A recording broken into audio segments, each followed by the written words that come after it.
What up, people? Or should I say bonjour? The French Revolution is continuing to come to Chelsea. It appears that Michael Olise is the Chelsea's #1 main target this summer. It couldn't happen last year. We tapped him up too much and Palace got a little upset about that. But nevertheless, this is the summer. The release clause is set around £60 million.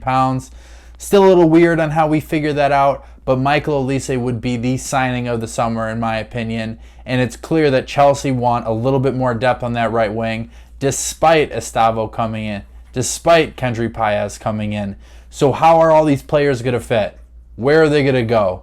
Is Sesko coming? We're going to talk about Chelsea's attacking conundrum right now. Let's get into it. So as you can see here, we're going to be talking about Enzo Maresca's offensive attack and how Michael Olise could fit into this, right? So Olise obviously is going to be playing here as a sort of a touchline right winger, giving plenty of room for the 10, Cole Palmer, to come in. You're going to have the traditional left winger here going in like that, right? So in an ideal world, if we had a left winger that we could trust and didn't have to play Christopher Nkunku, he would play there, right? But that's not going to be the case with Chelsea if Olise is in the team. So it's going to be a little different. So Olise is going to be your touchline winger here. This will still be Palmer. This will still be Caicedo. And you may even see him drop just a little bit into a 3 here because Maresca is going to make some changes this year. And I think what he would probably do is, let's say this is Nkunku now, and Nkunku is going to tuck in here. So now you're going to have to create a wide presence still. So the left back in this situation, because remember the right back is inverted here, so the center back pairing moves over. You still have your receiver back here to kind of sweep and, change possession either way. The left back is going to now play as an overlapping here. Okay, but now this whole space is right here.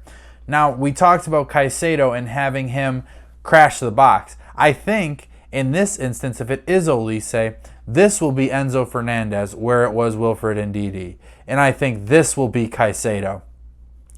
So now Caicedo is going to drop back just a little bit, maybe not that far, just a little bit in possession. So this side of the pitch is still covered. Maybe you're going to see him slide over. You're going to see him just slide over a little bit. Because now you've sort of created a couple of things.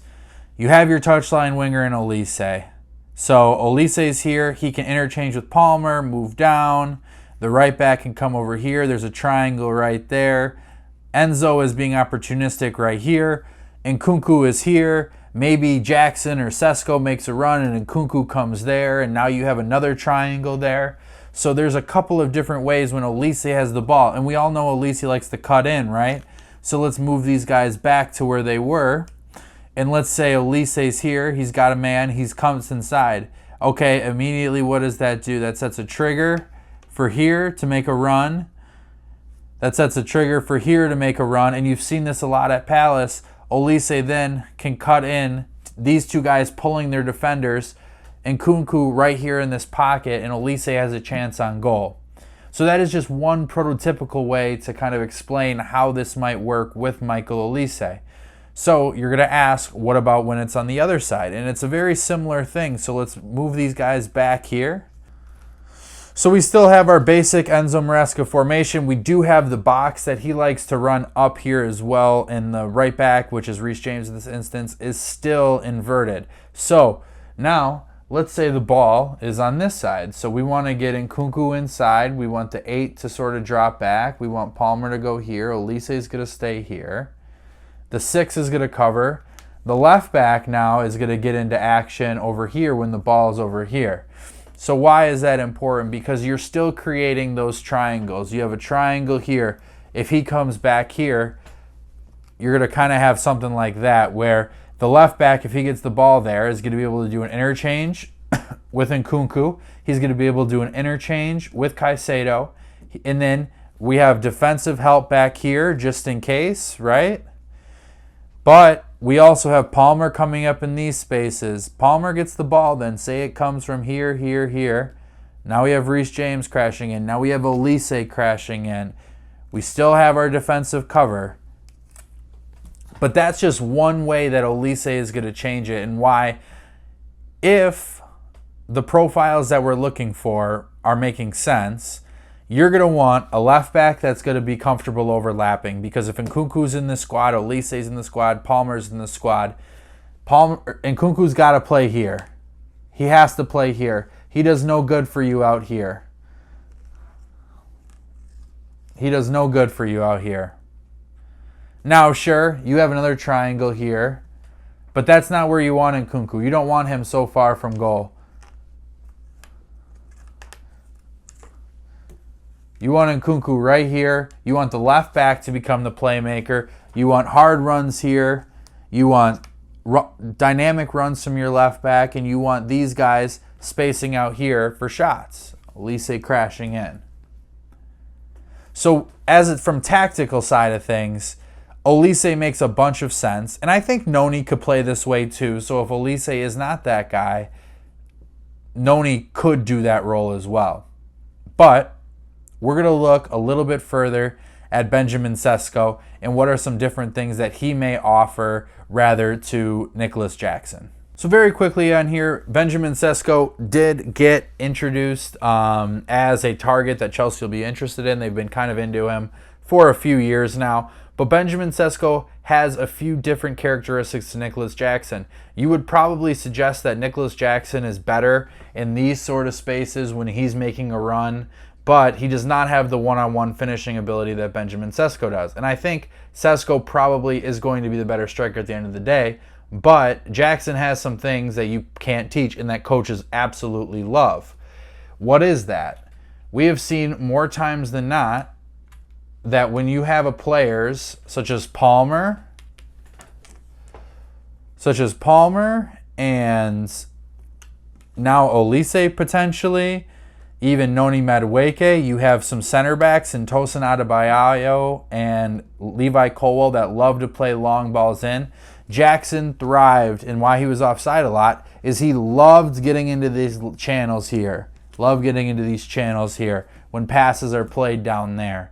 So, does Sesko do some of that? Yes, Sesko does some of that, but he does provide a few different opportunities. You now have a guy in Michael Olise here that is going to be, in this circumstance, let's say, going to be a ball-in threat. Sesko is very, very good with his head, and that's something that Jackson got a little better with, but wasn't as good as Sesko is currently. So now you have wide playmakers that can get the ball into a striker, and it changes things a little bit because now defenders have to be weary.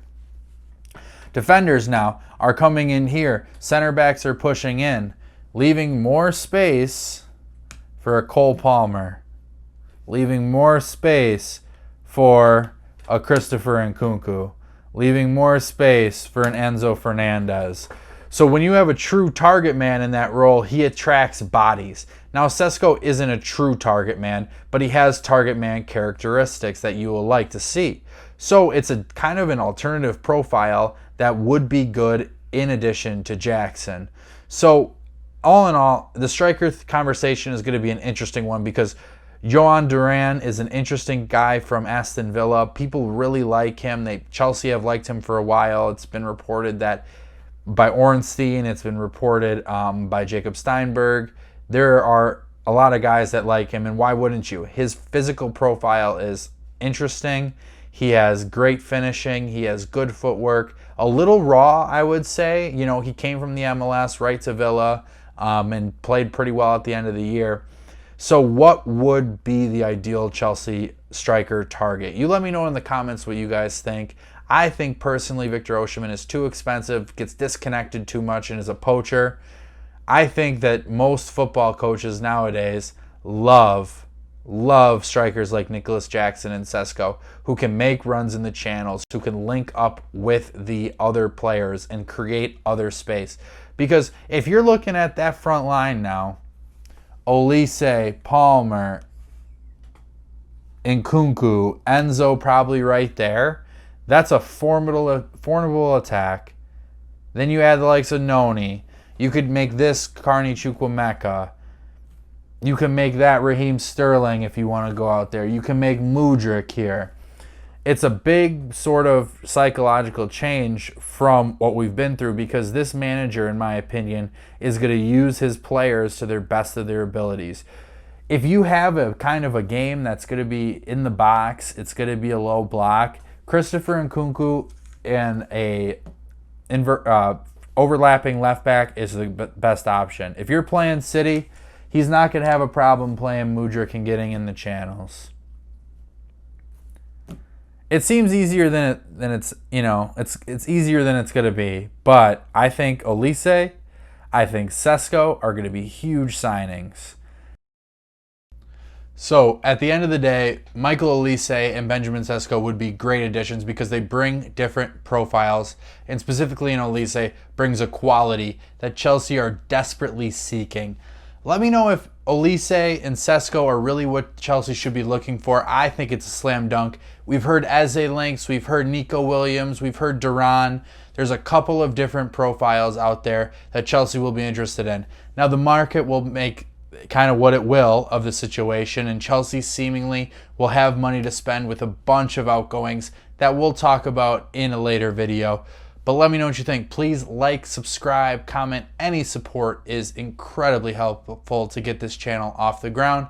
We'll see you guys later. Have a good night.